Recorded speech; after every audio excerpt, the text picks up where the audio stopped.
Hi Helen, it's Sam again for the Yachting World logbook. I think we're on week 9, I've lost track. We're day 60 anyway, so we must be around there. And I've got your questions, so I'm just going to answer. Congratulations on a fantastic position. How are you feeling about your race tactics at the moment? Yeah, feeling pretty good, as you can imagine. So we've just gone through the cold front off Cape Frio, just next to Rio. And we can actually still see it behind us a bit. The grey clouds, I think I'm pretty well out of the woods. There's a few squalls around, but we're through the worst of it, that's for sure. And yeah, we went for an inshore option, which was a little bit easier for us because we arrived later. And I had the fortunate position of having the two boats behind me follow me in as well. So it meant it wasn't a very high risk manoeuvre, and it's turned out pretty well for us because we've definitely overtaken Tomo, who's got some sail issues, and the two boats further south. We'll see how we cross, but we haven't lost anything, I don't think, which is good. So yeah, pretty happy with that. And we've got another tack. We're just going to go into the St Helena High, and then tack in there, and then it'll lift us out, and we'll be on the run line, basically aiming up to the doldrums and finding our spot into the doldrums. Next question. You've been super consistent in your sailing your own race, but have you got an attack mode now? And are you still got some boats in your targets? It's not consciously in any way. I mean, my boat's better suited for the Atlantic. It's definitely got an Achilles heel in the south. So yeah, it's the Atlantic and the flatter sea state is better for me compared to the downwinds and nose diving. I haven't specifically gone on attack mode. And I mean, naturally I'm not a big spitter. I don't like spitting from the pack and rolling the dice and seeing what happens. I kind of like playing small games and seeing how we get on. So the Cape Frio one suited me well in the fact that the boats behind me came the same way.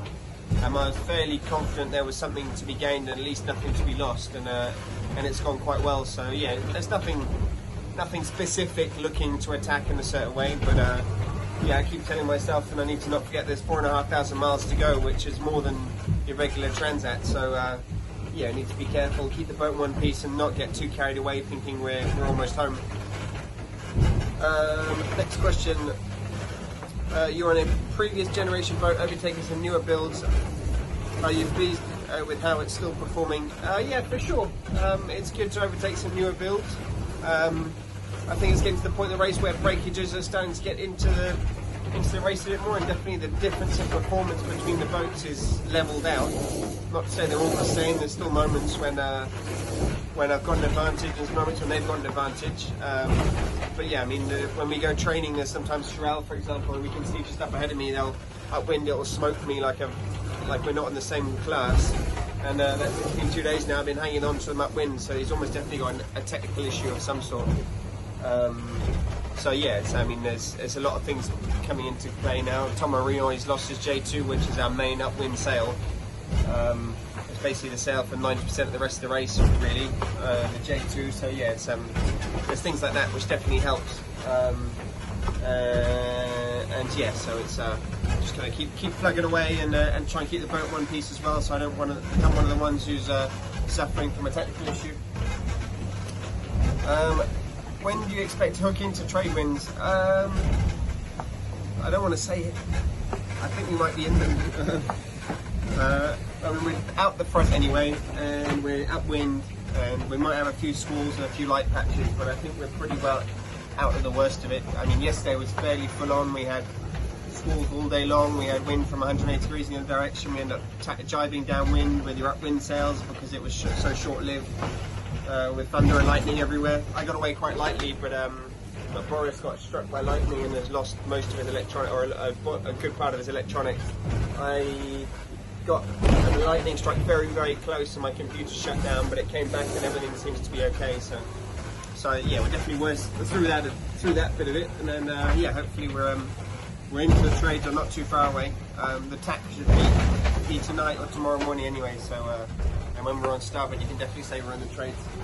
How stressful has the recent lightning been with some boats reporting damage? Yeah, it's pretty stressful. The one that got Boris, actually, I was maybe 10 miles ahead of him and tacked. And you could see it building behind us. And I spent the whole night just watching the lightning get closer and closer and closer and trying to go as fast as I could to try and keep away from it.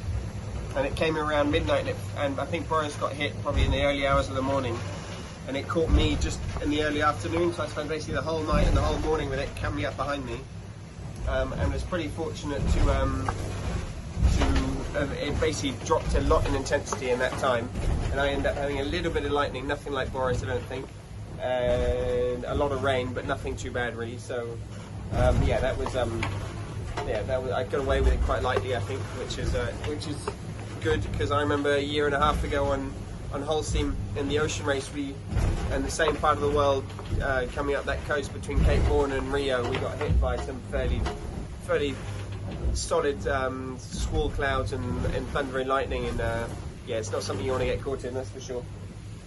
It's the second time he's been struck by lightning this year, Boris. It's pretty unfortunate. Next question. After 8 weeks of racing, are you taking any time to reflect on the race so far? Are you taking it very day by day? Reflect on the race a little bit. I have been thinking a little bit about the race. I mean, coming back into the Atlantic's quite funny, so you think about when we were here last time, 6 weeks ago. And it's a little bit nostalgic, the Southern Ocean as well, because it's obviously somewhere you don't go very often. You don't know when we'll go back, and it's quite hard work, but we're fairly unique and fairly lucky to be able to experience that.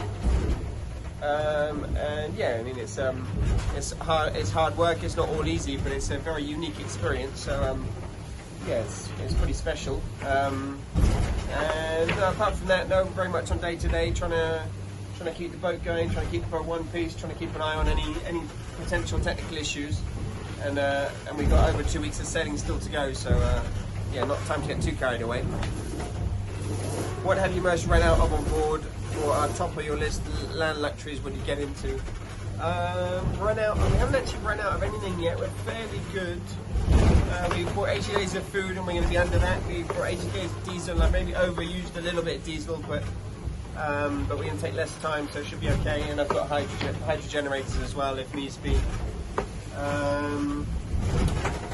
I probably took too much chocolate. I'm not eating as much chocolate as I bought. I just bought too much. And yeah, I think probably at home I'm looking forward just to some peace and quiet. Just there's always something happening here. There's always something to keep an eye on. There's always something to do. There's always some stress to have, whether it's the next storm or the next weather decision or the next sail change. And it'd just be nice to sit down and chill out for a bit and catch up with friends and family. So yeah, that's probably top of my list. And that's it. Thank you very much. I'll show you around outside quickly, make the best of it. We're just coming up to the island of Trinidad off Rio. And yes, it's not quite trade wind, there's a few small clouds around.